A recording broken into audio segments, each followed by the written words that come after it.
Hey everybody, it's Fabrizio Aiello, creator of Horace H. Hoover, and today I want to talk a little bit about dialogue and how not to make all your characters sound the same. Dialogue is a really big part of Horace H. Hoover. I've come up with a process using sort of 3 phases of writing in order to minimize, characters sounding the same.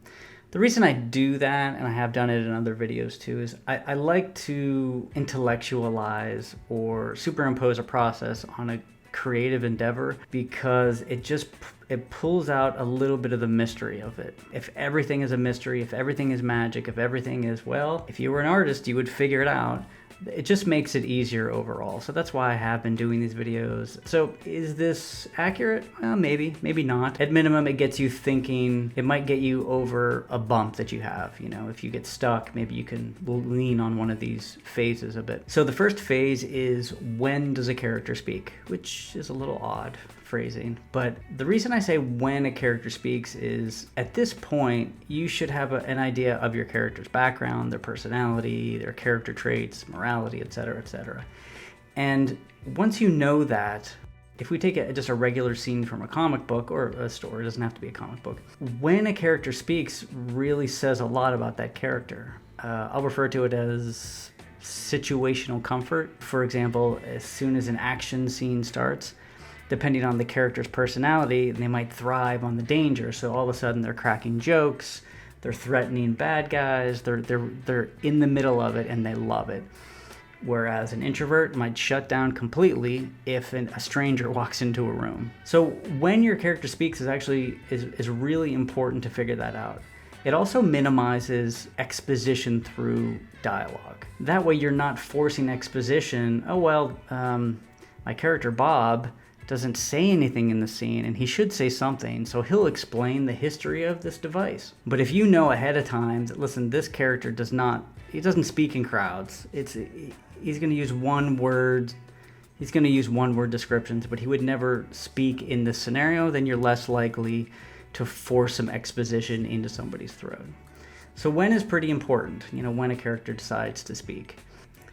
The next phase is what a character says.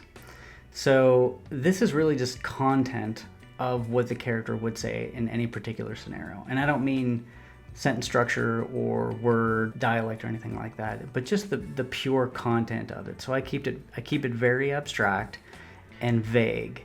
So it'll be like, if the setting is a group of people and there's a bomb about to go off, is your character terrified and frightened?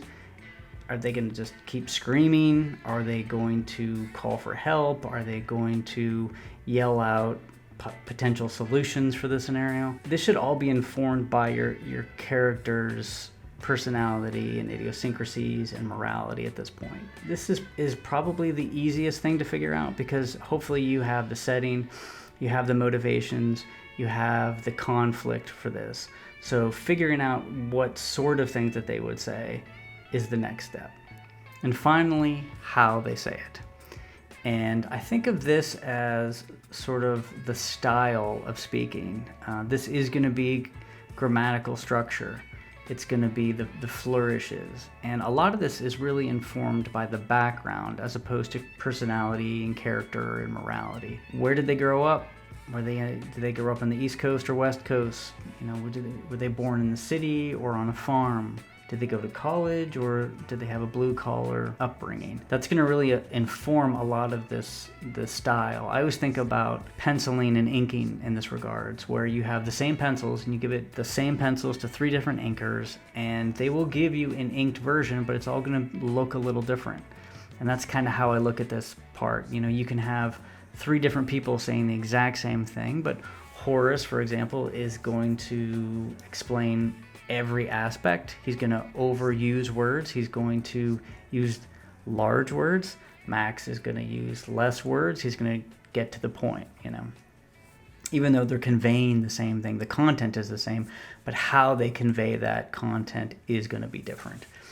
And when I'm at this phase for a character, I try to come up with rules for each character.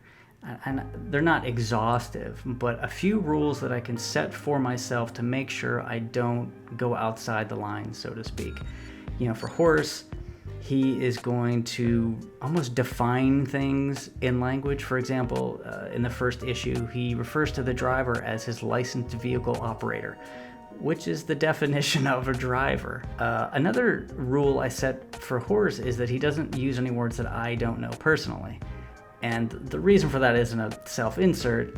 It's so that whenever he does speak, it feels natural. I thought that if I had to open up a dictionary every time he spoke, it just wouldn't feel right. It wouldn't flow. The cadence wouldn't work. So that was a rule I set for Horace. And then for Max, the rules are he tries to use as few words as possible. He was born in New York City, sort of a street kid, so he's going to have that sort of attitude. He'll use local colloquialisms, he'll use slang, he'll use verbiage like that. Yeah, so after all of those phases, I think if you are able to write a page of dialogue where you have multiple characters without showing them speaking, and you can differentiate, you've carved out those characters enough to move forward. So those are a few ideas on dialogue and how I approach Horace H. Hoover. If you haven't picked up the book, issue 1 is available for order. Issue 2 is available on demand at alternativecomics.com. Like, subscribe, and let me know what you think in the comments. Thanks a lot. Bye.